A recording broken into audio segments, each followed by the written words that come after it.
السلام عليكم ورحمة الله وبركاته. waxa aan rabaa inaan wax ka iraahdo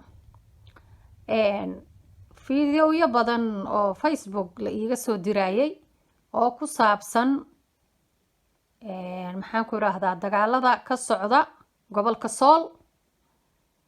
waxa weeye saaka hiirtii waa bari arooryadii hore ayay dagaal soo qaaday Somaliland oo ay ku soo qaadeen SSC maamulka SSC ee Khaatumo ciidamadooda fariisimihii ay joogeen ayay ku soo qaadeen weerar, balse waa la iska caabiyey waana la iska dhiciyey. wararka aan helayno buruufyada cadcad aanu aragnayna waxa weeye waxa u hiiliyey Ilaahay. reer SSC waa dad xaq ku taagan.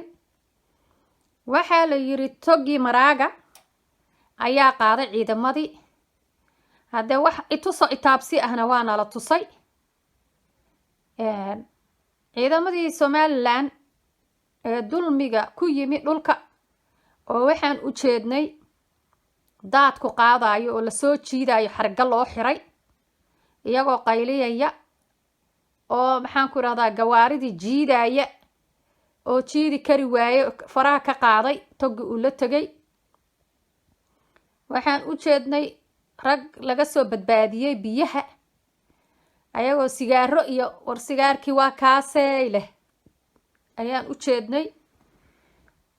marka waxaan dhihi karnaa dadkan xaq u dirirka ah ee guryahooda lagu soo duulay ee dadkooda la laynaya imaatadooda dhulkoodii iyo ciidoodii lagu haysto ee la leeyahay xadkaanu tagaynaa. ilaahay baa u hiilinaya. ilaahay baa roob mihigaan ah u keenay oo ay la dhaqaaqi waayeen baabuurtii kaxaysan kari waayeen halkiina ay dagaalkiina dee ciidda u hiilinayso. dadkan waa dadkii dhulka lahaa reer SSC. maxaan ku irahdaa cawr jeeftaa laga waray dee gabigoodiiba waa la laayay baa la leeyahay. si xun baa loo galay.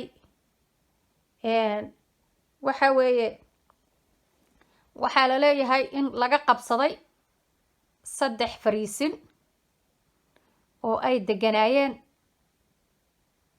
Somaliland oo dulmiga dadka ku socda.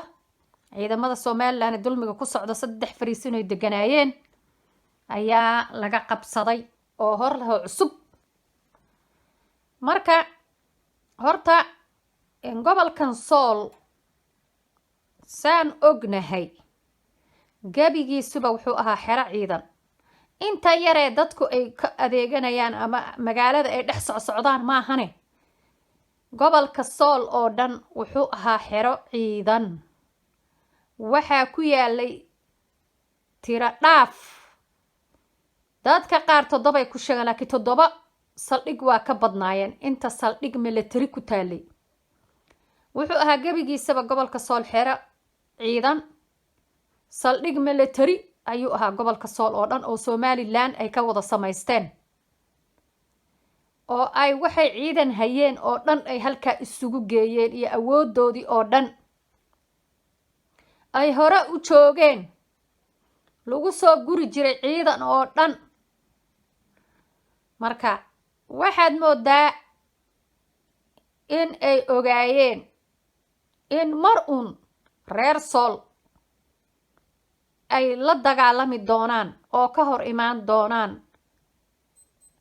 waxa weeye siday isugu soo gureen iyo sida ay uga samaysteen saldhigyada ayaa ku cadaynaysa iyo say awoodoodii oo dhan isugu keeneen iyo ciidankoodii oo dhan. burco ciidankaasu ma joogin. ciidanka joogay Sool Hargeysa ma joogin. meel kalena ma joogin.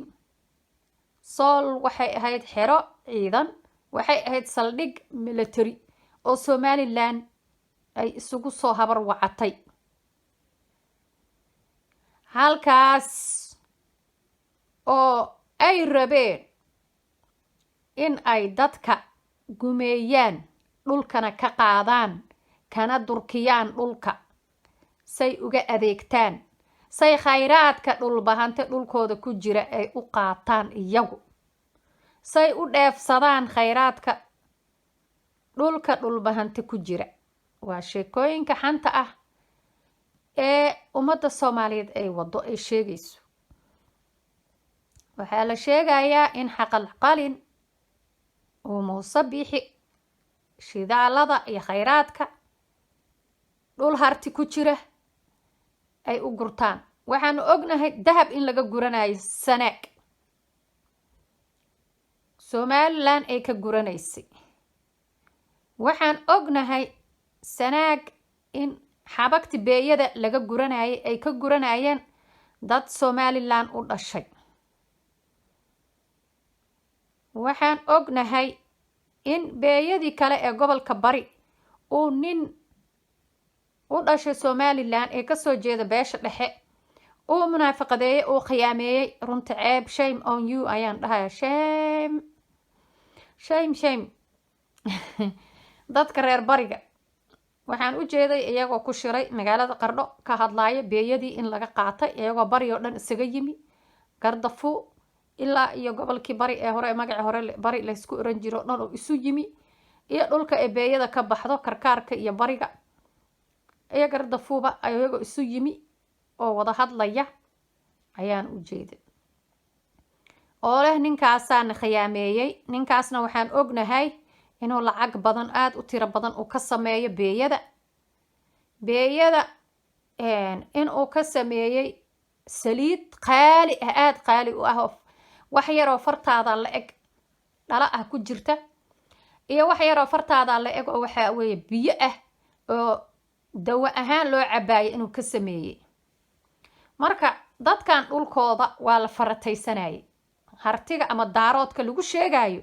dhulkooda waa la farataysanayay waa la iska guranayay waxaana guranayay beesha dhexe wax ay hay-adaha kaga qaataan dhaqaale iyo waxay maxaan ku iraahdaa khayraadkooda gurtaan bay ka dhigeen iyo wax maxaan ku iraahdaa ay canshuuro ka qaataan iyo wax maxaan ku iraahdaa isha dekadooda wax kala soo dega iyo wax dekadooda wax ka dhoofsada ayay ahaayeen daaroodku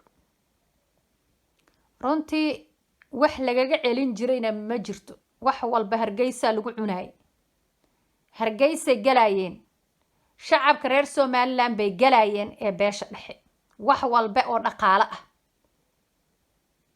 marka waxay ahaayeen dadkan hartiga la yiraahdo ama daaroodka ma liibaanayaasha lagu liibaanay bay ahaayeen balse reer Buuhoodle ayaa hadeer arrintii soo afjaray waxay celiyeen wax kasta oo u soo marayay wadada Somaliland u gudbay ayay cisheen waxaan ognahay xoolihii ka iman jiray Cara Absame ee Hargeysa ka soo gali jiray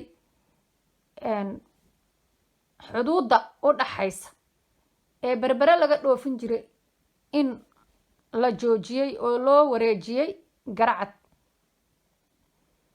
marka waxaan u jeednaa runtii in abaalkoodii la marinayo maxaan ku raahdaa dadkan madaxdan Somaliland shacab masaakiin ah ayaa meesha horta ku jira balse shacabka waxay noqdeen dameeri dhaan raacday intooda badan waxaan u jeednay ayagoo xafladeynaya waxaan u jeednay iyagoo aad u fantasiyeynaya oo ku faraxsan oo ku raacsan oo ku ayidsan madaxweynahooda iyo ciidankooda laynaya reer Sool marka dadku dad bilaa damiir ah ma aha runtii sidii damiir aad u leedihiin ubay dadku damiir u leeyihiin oo bila aadan u yihiin oo xanuunsanayaan sidaad u xanuunsanaysaan ayay u xanuunsanayaan maalintii siyaad bare aad la dagaalamayseen xanuunka dareemayseen mid ka daran ama la mid ah ayay dareemayaan reer Sool maanta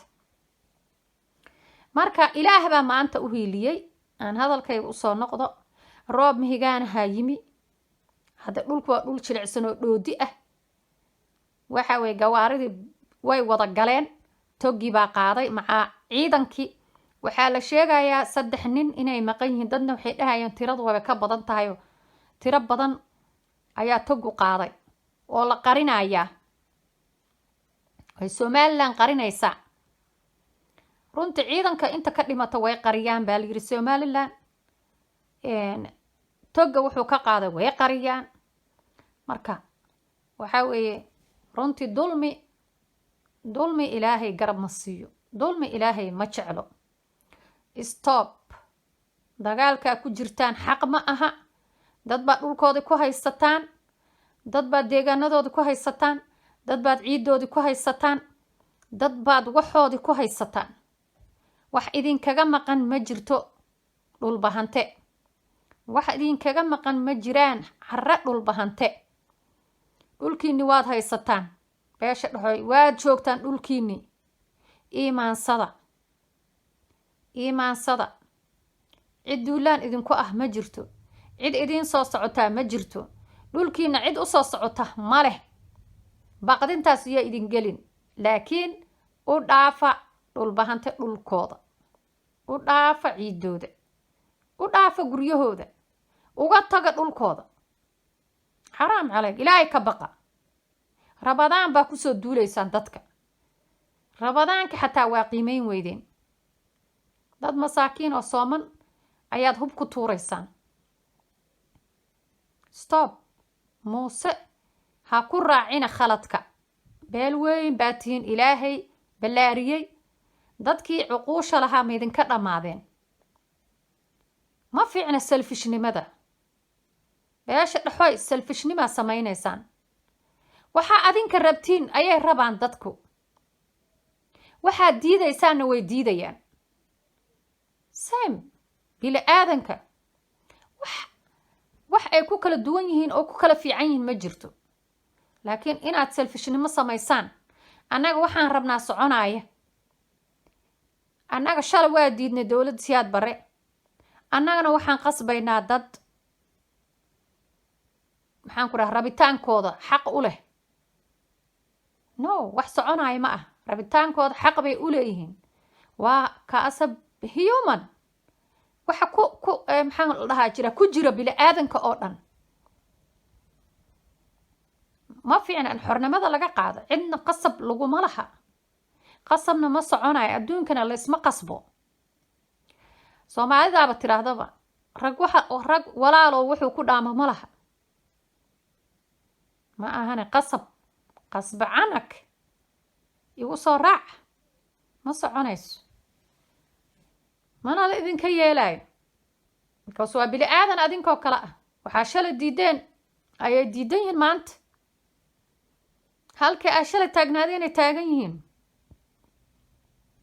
weliba adinka la idin daayay oo 30 sano ummadda Soomaali faraa idinka qaaday. oo la idinku soo duulin. oo ma samaysan ka dhaan la idin dhihin. oo maxaan ku raada dhulkaad kala goynaysaan la'aan la idin oran. la idin daayay rabitaankiini in aad adinku dad sanduleysaan ood qasabtaan. qasbacanag igu soo raaca dhahdaan. wax la qaadan karo ma ah. caqliga saliimkana ma ogolaan karo. marka ummadda ka daaya dibindaabiyada. ummadda ka daaya inaad waxooda rabtaan inaad cuntaan. dhaqaala u socotaan. wax kale uma socotaan. wax kale uma dhimanaysaan. dhaqaalaad raadinaysaan. dhadhanshawaalan ma maqli jirteen dhargaana ka daran. waxbaad dhadhamiseen. ummadda xaqoodii baad gurateen. iban beesha dhexe xaqoodii baad gurateen madaxdiinaani. inta waddanka cunto waa madaxda. shacabku waa mid dhagala indhala dhooylaay ah oo iska daba socda madaxdan oon fakerayn. yes miiran ah. marka maxay ku haystaan? waa ayaga dagaalka la gelinayo. wiilashoodii la dilaayay. wiilal yaryar aan maydkooda u jeednay. xaraam calayg. wiilal yaryar wallaahi aada u yaryar. ma u malaynayo inay maxaan ku idhahdaa ay jiraanba 20 ma gaarinba.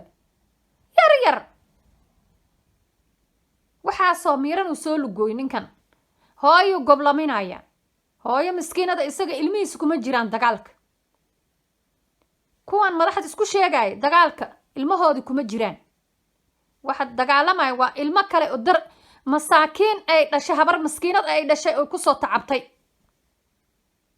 islaantaas maskiinta ayaa la goblaminayaa wiil la-aan la dhigaya iyo wehel la-aan lagu ciyaaraya tacabkeedii la khasaarinaya dabka la saaraya si meel loogu gaaro si wax loogu noqdo si kursiga loogu sii haysto xaraam stop madaxda Somaliland joojiya dagaalka joojiya ilmahan yaryaraad soo lugoynaysaan hooyooyinka masaakiinta ah ee ilmahaas hadday doonta yaani xabuubta tomaatada dibadda qoraxdii cadceedda la fadhida ay ku soo korisay rafaad ku soo martay haka dilina